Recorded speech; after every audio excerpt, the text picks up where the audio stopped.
Hi, I'm Rachna. Welcome to Create Room Podcast. Today we have Ash Pesala with us. She's a communication coach. She gives courses and trainings for communication to people working in industries, companies, or individuals as well. She recently won the Entrepreneur of the Year award. So we are here to welcome her today and have a nice, cozy conversation with her. Hi, Ash. Thank you so much, Rachna, for calling me here. I'm very happy, but I'm also very happy you got my name right. Ash Pesala it is. So that I'm very happy about. It's a challenge to have a tough name. So what have people pronounced it as? A lot. Let's keep it there. Okay. Yeah. So, Let's just start with yes, our yes. conversation. Thank you so much. So just I just wanted to start with knowing a little bit about you. Just tell us a little bit about who is Ash. Thank you so much, Rachna, for calling me and giving me this opportunity. I was very surprised to get a call from you, and then I got intrigued how you got my contact and stuff like that. About myself, to start with the name Ash itself, my full name is Aishwarya, and I wanted to keep it in such a way that anybody can pronounce the word. And when I say anybody, I meant globally, Yeah. right? So it has to be simple and easy to pronounce. So I kept it Ash, which is one of the famous names in the country. So, and my surname is Pesala, which is also a little unique comparatively. Yes. So I thought this can be the brand name. So that's when Ash Pesala got found. Yeah. Okay. And tell me about your education, your work profile. So as I told you, I am from Chennai, but 100% Chennai girl and 100% Telugu girl. Ancestrally, we are settled in Chennai, but Okay. my mom was very specific that we keep Telugu at home. So there's no talking Tamil, even though I can speak both languages comfortably. I upbringing was a very normal, conservative South Indian family, probably still is, and I had a very interesting upbringing because I had a beautiful childhood, amazing childhood, and I'm very happy and proud to say this because we come from a very close knit, extended family, which is still close even now. I'm very proud of this fact because I see this is dying as a concept, right? So we come from a family where we grew up in joint families with grandparents, cousins, uncle, aunt, all the time around you. So that was the beautiful part of my journey where you have been doing a lot of physical activity because so many kids around all the time. So that is how my childhood grew. And why I'm specifying this is because I've understood how much this can make a difference in your adulthood.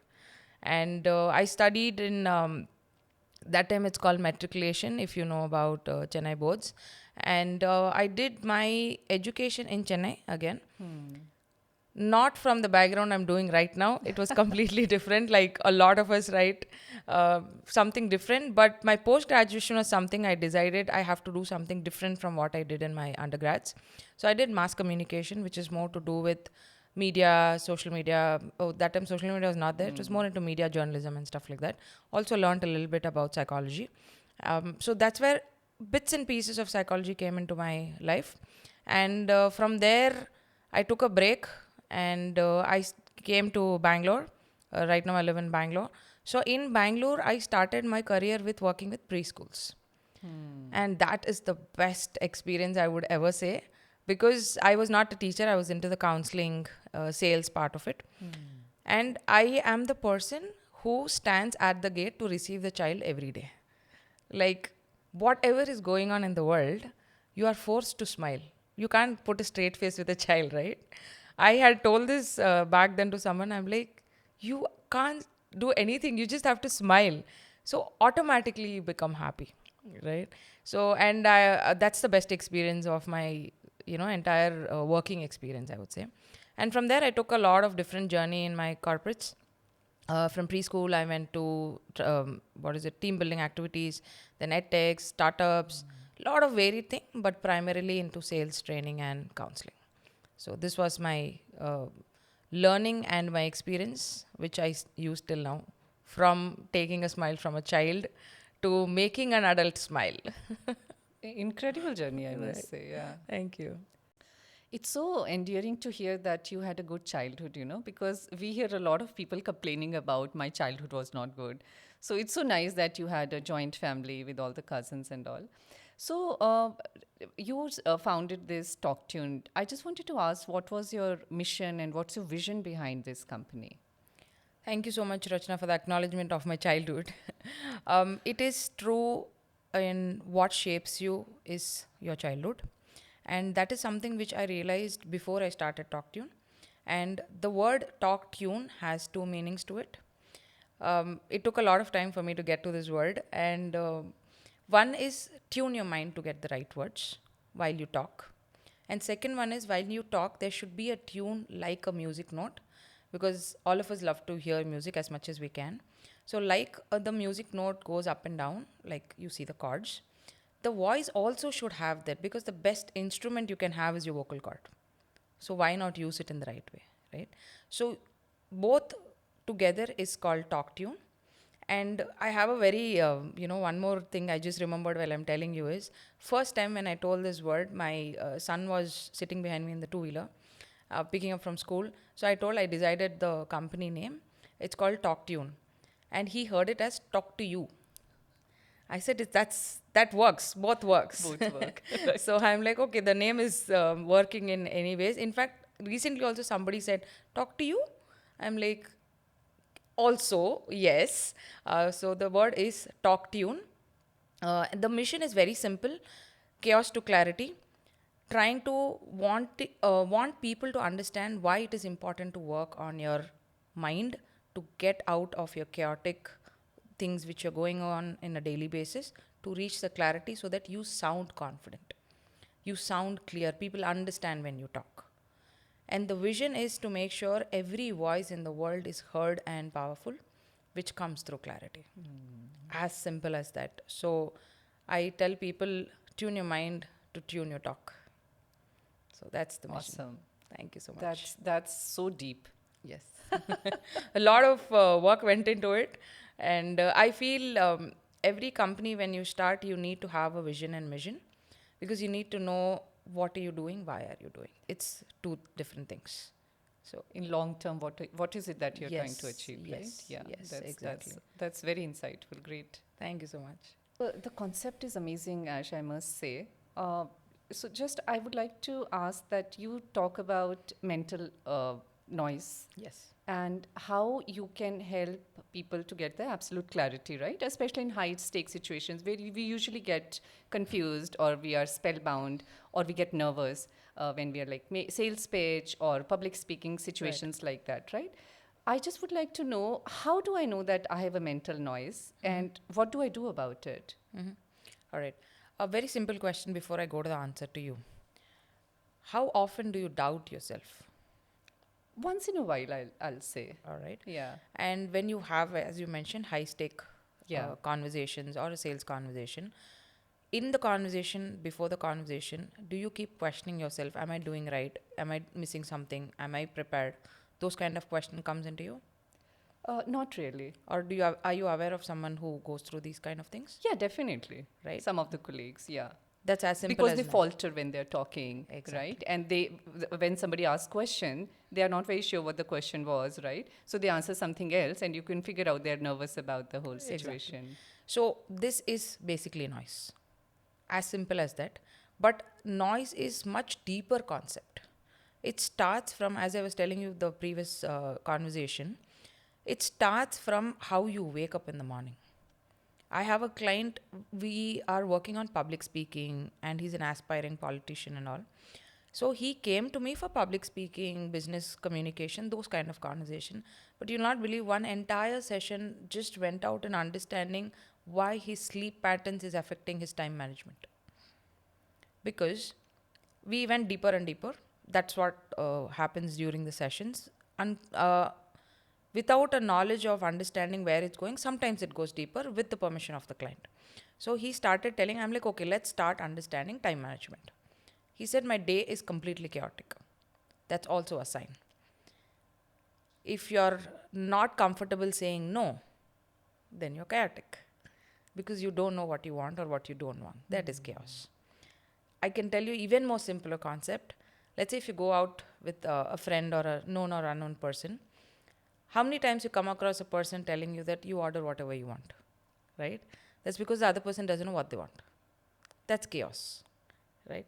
I have told people, I'm like, see, even if you don't know what you want, the least you can order is French fries, which is available most of the places, right? So at least you look like a confident person if you want to try to impress the other person. You don't want to, give the entire control to the other person by telling, order anything you want. You're completely giving that option to that person. Now the person has unconsciously understood a lot about you. And this is all different types of chaos. From choosing your food to the right words to a client, everything is chaos. Every person's chaos is different. Some people have chaos because of lack of saying no. Some people have chaos because they have too many things going on that they don't know the priorities. Some people are trying to do multiple things at a time. Honestly, according to psychology, there's nothing called as multitasking. You do one thing and then switch off and go to the next thing, right? You can do multiple different things, one on off, but not everything together. That's again a misconception with a lot of people. Now, there is one solution for this, specifically for high stake interactions. One simplest solution, but the most beautiful, important, and profound one is practicing. If you're going into a sales conversation, do a little bit research about the client. Practice what kind of questions can come. This is some work and effort you need to put in if you want to get the money from the client and impress the client, as simple as that. If you're going to public speaking, you need to practice your speech. And in fact, you'll not believe there is this practice lot of public speaking people do before they go on stage. Even a very famous person, there is an adrenaline rush. Everybody has that, right? Before that, different people do different kinds of activities. Some people do jumping jacks. Some people do squats. Some people do the adrenaline rush you need to bring your energy up and let go of the jitters. Some do breathing also, I Exactly. feel, right? So you Box do breathing. different kinds of calming methodologies, whichever works for you. If you are a person into physical activity, you do that. Some people bring themselves to the poise like 5 minutes before the interview or something like that. So different people practice different things. But you need to practice the script first. In fact, in sales, I can just add on one more thing. If you are in sales, anyone in sales, salesperson is no different than an actor. Any actor in the world you can take. They can't act without a script. So is a salesperson. You need to keep your script ready. You need to keep your pitch ready, whatever has to go to the client, and practice that. Because you are a different person when you're a salesperson. I have worked in sales for a long time. I know a lot of amazing salespeople. I've seen them on calls, on the floor, full high energy, right? And then I see them on the lunch, absolutely different people. I'm like, are you the same person? So it is so different. The moment they pick up the phone, they become like actors, no? You're a different personality completely because I need to get the conversion. I need to get my incentive, etc. And it goes everywhere when you're representing yourself. Tell me one place where you're not trying to sell, which is trying to convince someone. Either you're convincing with what you talk or what you wear, including convincing your own child to eat a food in the day, convincing probably your husband to make a weekend plan, or convincing your friend to come for a shopping or anything. So everywhere you're trying to convince 24 by 7, or convincing yourself to do something. You're convincing yourself, okay, I have been wanting to do this habit, I need to do, right? So there is convincing which is equal to sales. Sales is a very, weird word used right now, but honestly, everybody is just trying to convince either themselves or someone else or maybe your loved ones. So that's what it is. So if you want to sound less chaotic, more of clarity, practice your words, practice your pitch, practice your talk, whatever it is, please practice.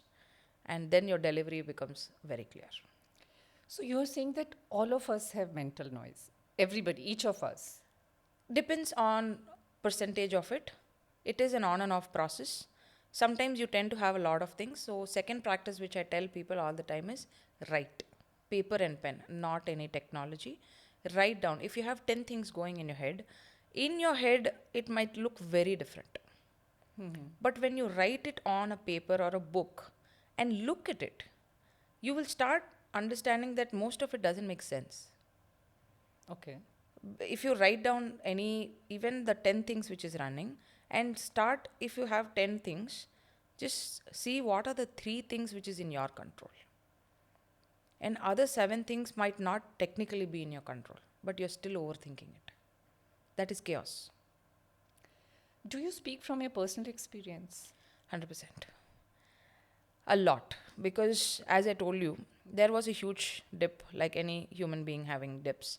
I have learned so much on how important it is to prioritize what is important at that point. I also go through a lot of chaotic phases. It's a normal human being thing. But the first thing I do is sit down and write it down. So I have like different levels of numbers of notebooks I use. Different notebooks for different processes. There's one for work, one for studying, one for my own mind, one for, just daily journaling kind of a thing. Journaling used to be a very big thing, no, when long time back, and I think now it's coming back because beautiful notebooks are being launched on that. So journaling is a very beautiful way to reduce your chaos. Very beautiful way to journal, and it's not necessary. It's okay you don't journal once in a while. So one more thing, what people do know, when you start practicing any habits, small things, you make yourself so hard on it. I have to journal even though my eyes are just closing. So what happens, you push so hard, eventually you'll give up. It's so draining, no, you'll give up. I'm like, it's okay if you don't write 2 days, who's going to ask you, right? Do it at your own pace. Don't be hard on yourself so much. And we do tend to be hard on ourselves. That is true. Because we're trying to conquer the world always. Sab karna hai. We want to do everything. We always want to conquer. For what? Nobody knows. That was incredible, Ash. So you talk about mental noise and then to absolute clarity, right? Is internal alignment linked with that as well? That's a slightly heavy conversation, because when you say alignment, it gets into a very different understanding and learning. It's very deep topic to actually to understand. It takes some time for people to understand that. So more than saying alignment, I would just say your words and your actions have to match. When you are saying someone that you would do it, you need to do it. If you don't give that promises also. It's also a clarity. Sometimes a lot of people tend to tell a lot about themselves, about their work. They talk like everything they know, right? But when you ask them to do some work, or ask them that, can you help me with this, or can you get this done, that's when you start understanding that, okay, that person is just talking. When it comes to work, he's not able to execute, or she's not able to execute. So words have to match your actions, and your mind and your words should be in alignment, if that makes sense. So a lot of times when we're saying it, after we say it, we rethink, oh, shouldn't have told that. Or maybe I should have told this instead of that. That's because you're chaotic. Just wanted to get a little clarity on what do you mean. Could you give one example about that? Right. I think we spoke about food some time back. As simple as, I think lately the new fancy is sugars, right? Everybody want it but don't want it. So sometimes you'll be like, okay, I'll just have it this time because you're eating. Or somebody else is telling you that, I can't eat the entire dessert, so you share with me. You don't want to say yes, so why do you say it? You can stick to your answer. You're not offending anybody here. You're making that person understand that I don't eat sugars. It's the same thing I tell people about alcohol. You don't ask a person, why are you drinking? But you ask a person, why you're not drinking. Why? That's such a valid point. I think it happens to all of us. Exactly. I think the same goes with veg and non-veg as well, right? Why you don't eat non-veg? I don't want to eat, I don't eat. So it's the same thing, right? And especially if I've learned in this one, right? You can't tell person that I don't want to drink today. They are not going to let go of you. And the easiest way is to, I quit. Then you have no option to force the person to this one. Or you can say, today is my fast, or I believe in That this you God. have to come up with answers like that. But yeah. why? Why are we making this up? We are trying to impress another person, or we are trying to not offend another person, right? So that is also again something where you are confused. Am I being rude to them? Am I being offending? So you are confused in your mind to say yes or no. Instead of saying yes or no, you're making up a answer. That's something which is going to, how long can you do it? If you're meeting someone on a regular basis, how long can you make this up?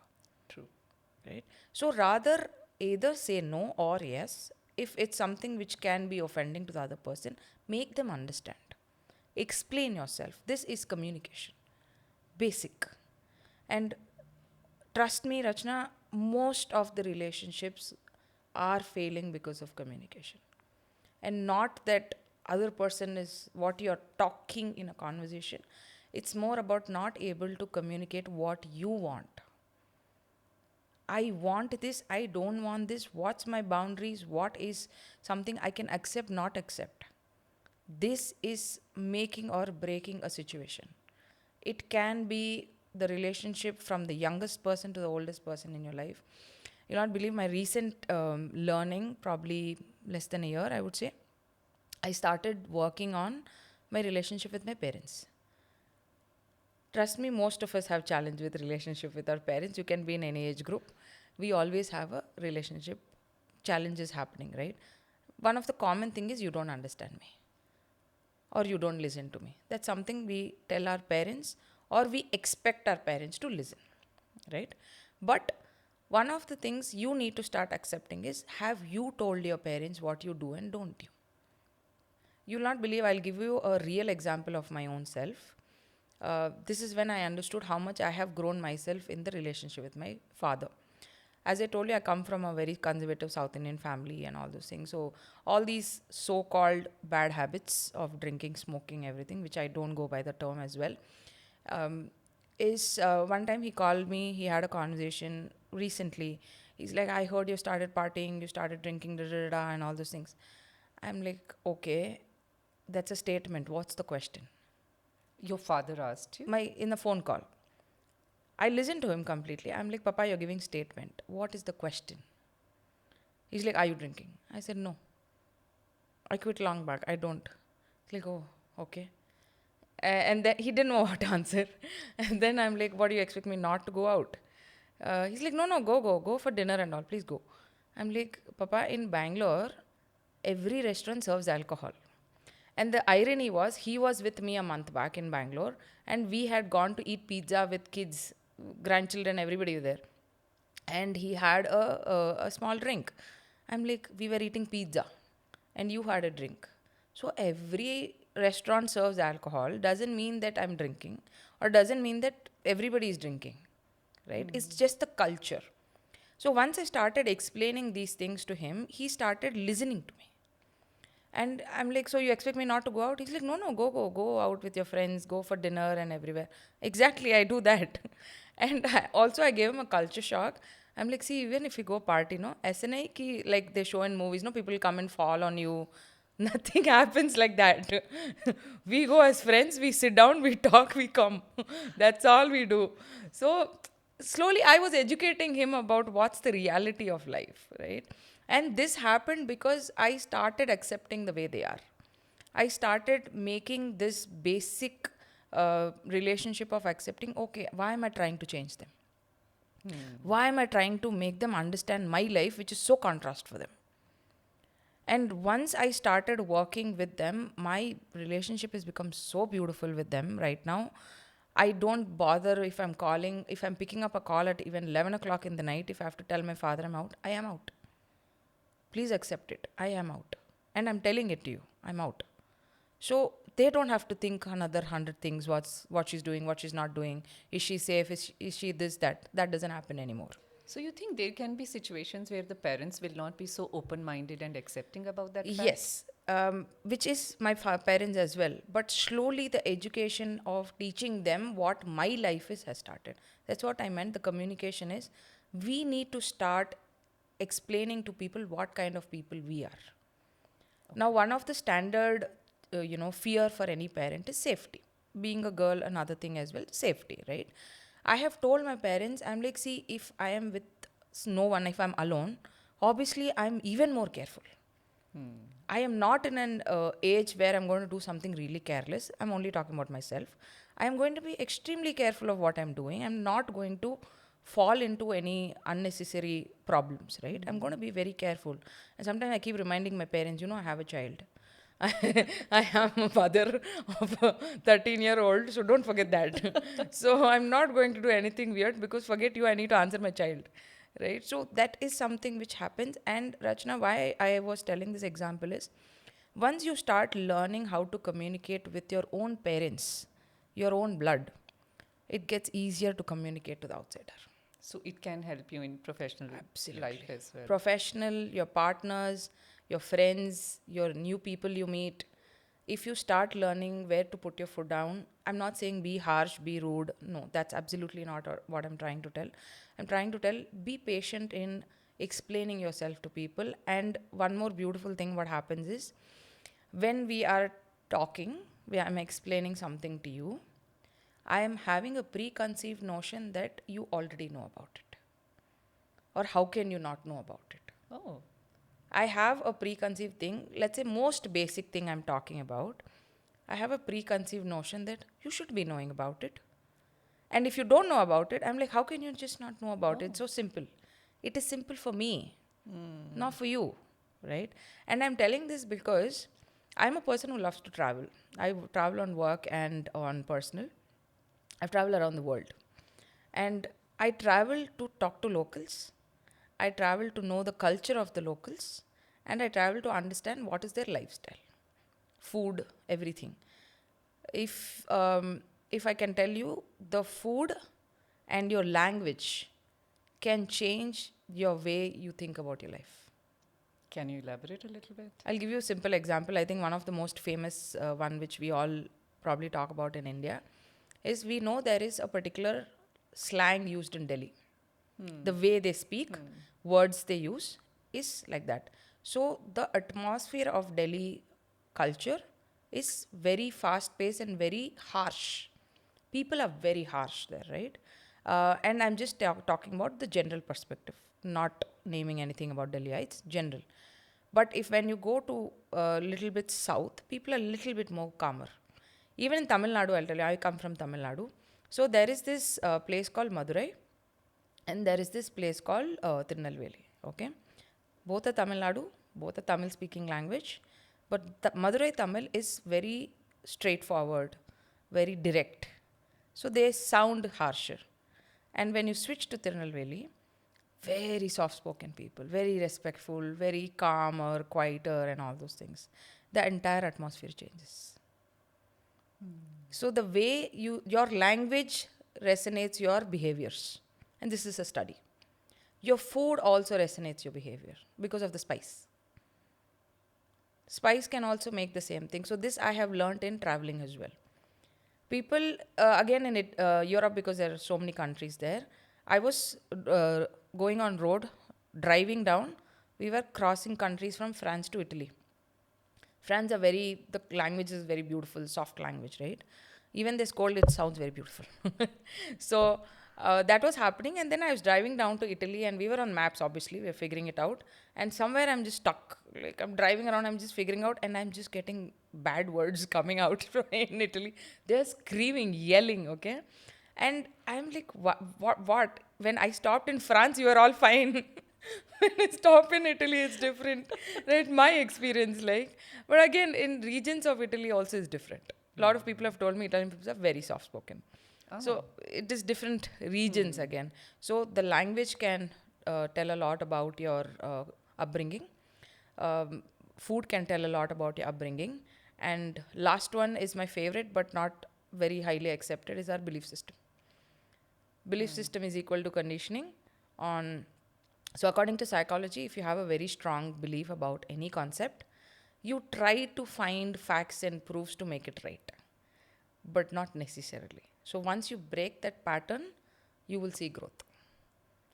And growth is where you will start seeing once you start rewiring your words in your mind. Because of the belief system, we use the same words again and again to ourselves. I think a lot happens for women. Guilt. One guilt factor is always in back of our head, especially mothers. Right? You're always thinking something, I'm not doing enough for my child, I'm not able to be the best mother in the world.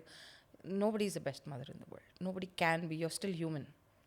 You can't be the best mother as far as you are. For your child, you are. According to your child, you are the best mother in the world. But as a mother, we are never happy about it. That comes from the belief system because, as I told you before, we are always trying to conquer.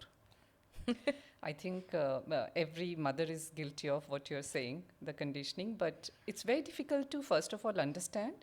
And then what do we do about it, right? Correct. So I think you have a workshop coming up about Yes, that yes, same yes, concept. Can you yes. tell me a little more about that and what can be the takeaways for that? Yes, I do have a workshop coming up on Mother's Day, which is on May 10th. A Sunday. I'm keeping it very easy for mothers. Also, the timing is 3 to 6, so you can finish all your mommy duties, probably partner duties, wife duties, and then peacefully come for the workshop.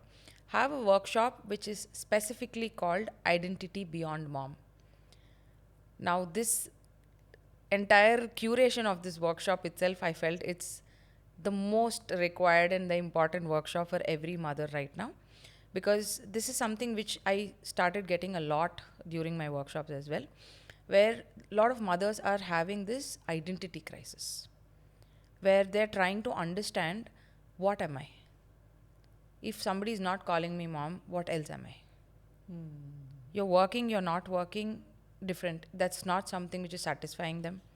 So, this workshop is based on trying to identify mothers' challenges, issues, or whatever questions they have about themselves in figuring out what they want to identify themselves. It can be, even if you're happy to be a homemaker, yes, but are you happy with it? Do you want to be called as somebody known for classical dancing? Somebody known for amazing cooking? Not that you need to start a business of that, but how do you represent yourself in that way? That is the workshop curated around. And it's a 2 hour workshop with some networking. You can probably find some friends there because all moms are in the same pace of it. And the workshop is also not something I'm going to lecture you. I'm not going to tell you what to do, what not to do. Rather, we're going to do activities in a way where you start realizing what is it which is troubling you, or what is it you want to do or you don't want to do anymore. So there are games, activities, a few things where you will take home, where you'll start practicing some things to start getting into the learning of identification. It's not that in a 2 hour workshop you'll figure out, okay, I want to become this. That's never going to happen. And if you want to start making an identity for yourself, you need to do these practices on regular basis to hit a spot on that. So there are any prerequisites for this workshop? Absolutely not. As Okay. far as a mother is accepting it to come out of their space, and this is also why I'm telling is because a lot of times we just rub it off, or we're like, okay, it's fine. Why should I need identity? I am a mother. I'm happy to be a mother. Of course, you're happy to be a mother. That's why you are one. 100%. You are also the best mother in the world. I can guarantee that.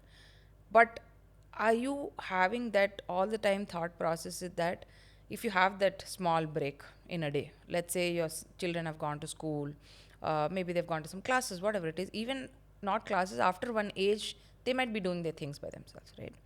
So mothers will start feeling void. And when you feel that void, you need to start figuring out, how do I occupy myself without being dependent on other people? Or without feeling the guilt? Absolutely. So great that you bought the word guilt, because that's one thing all mothers carry, almost like a rock in our head forever. Unless you start working on it, you start breaking the pattern, that why am I feeling guilty? Am I actually guilty, or somebody else is giving me that guilt? 90% is always from the outside, right? There are so many things which people put in your head where you're not even thinking about it.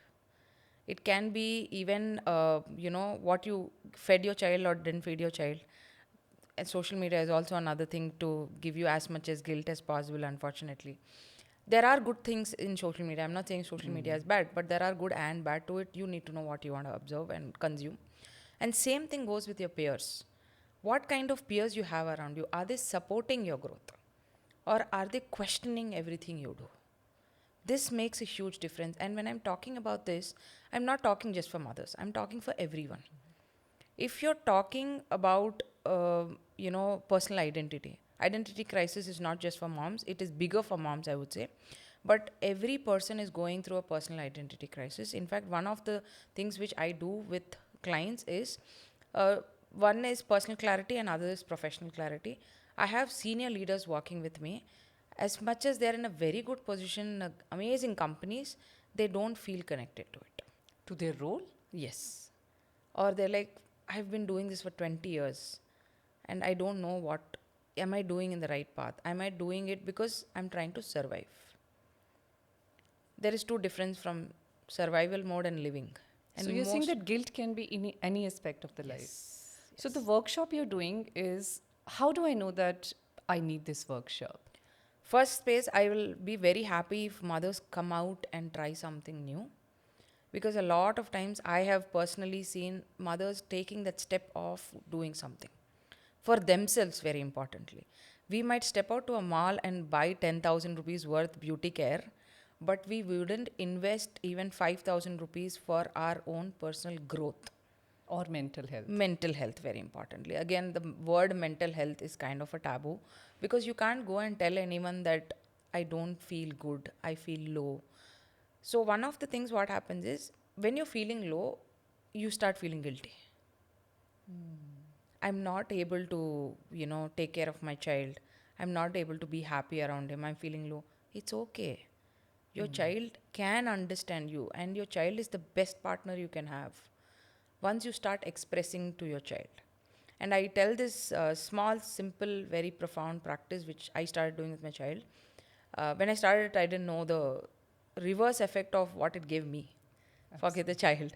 So, one practice I tell every mother is take your child and go out somewhere and sit with your child. No disturbance, no technology. Sit with them and speak. And when you speak, I also tell one more thing to the mother, don't expect them to speak.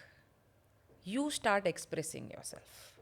Once you start expressing, slowly the child will start expressing.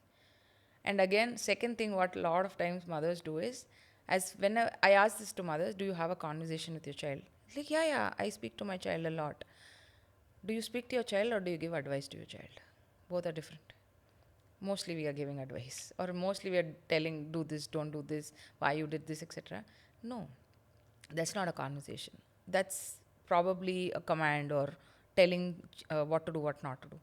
Conversation is listening their side of the story. It's a two-way. Conversation is always two-way, right? Is that happening? Something you need to know. Again, this is can be plugged in, plug out with any relationship in your life.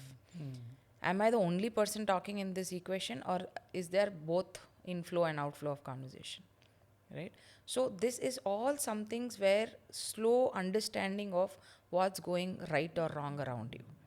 It can be with your parents, your partners, your friends, your colleagues, your boss, your children, everyone. Start noticing small things about, is the person comfortable to express to me? Am I giving that space? If that's not happening, why am I not doing it? Why are people not talking and why am I talking more? And trust me, it's very difficult I'm because sure everybody it loves is. to talk. Absolutely. Everybody loves to have the spotlight, True. right? And just to add on one more point to this is, mothers like to have their spotlight. The highest recognition they want is from the child, right? Validation. Validation, recognition they want from the child. But how will the child know? Unless you tell the child. If there's no communication. If you don't tell the child what you want, how will the child respond? So I started doing this when I cook something for my son and I give it to him.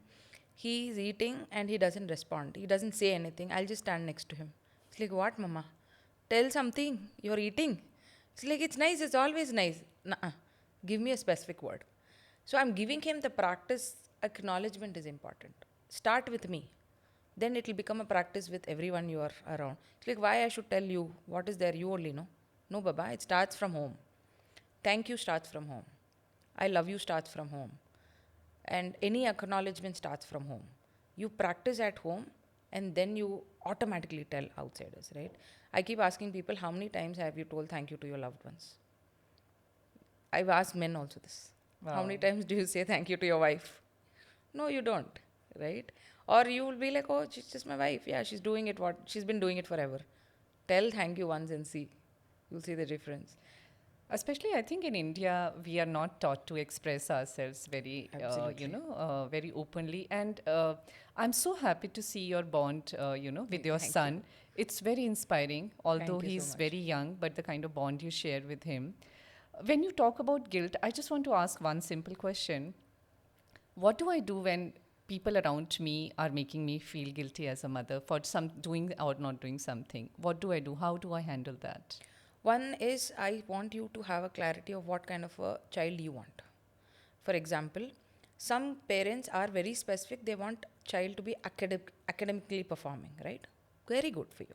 If you are very clear, you think your child needs that, you want the child to have it, have it. But also in the same point, I will be like, is the child aligned with you? You want the child to have 90%. What does the child want?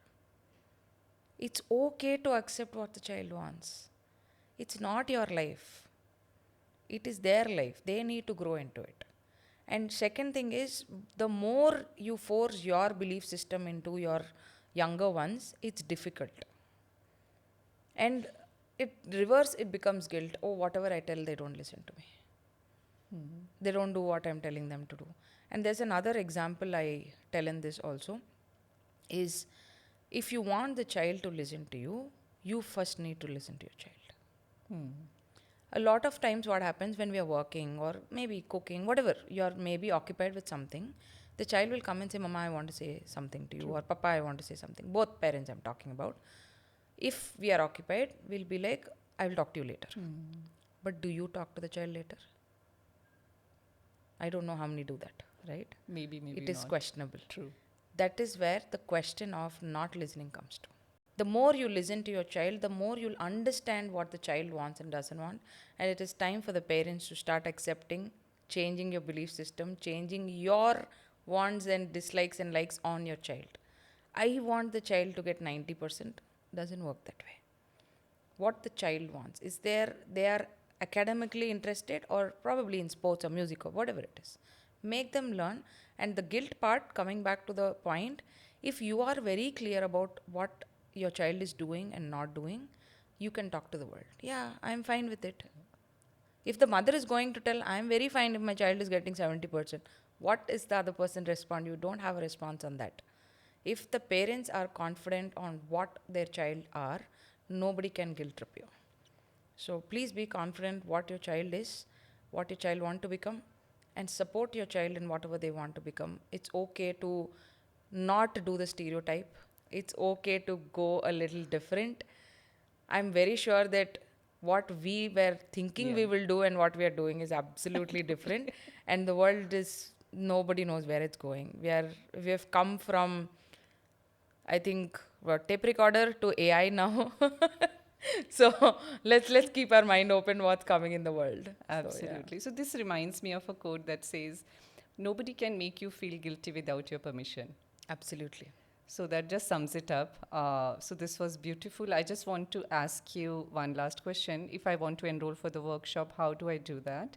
And also, you take a lot of sessions, Yes. one-on-one sessions. So I just would like to know if somebody wants to reach out to you, what is the best way? The first question, workshop is very simple. There is just one link which is going to be added. Let's probably add it in the video as well. Is you click the link, you just make the payment and a simple form to fill up just for the database. And it's happening again, just to emphasize, it's happening in HSR layout. It's happening on May 10th, Sunday at 3 p.m. So please come to learn something new, make new friends probably, and enjoy some good food and have a good feeling Sunday on your Mother's Day. Some small gift you can give to yourself instead of wanting from anybody else as a mother. You earned to gift yourself whatever you want to. So I tell all the mothers, this can be something which can be a huge learning for you, something a takeaway of what you can become more than what you think you are. And how you can reach me is very simple. There are 2 3 different ways of reaching me. I have my own website. It's called ashpesala.com. And you can reach me on the same name in LinkedIn and on Instagram.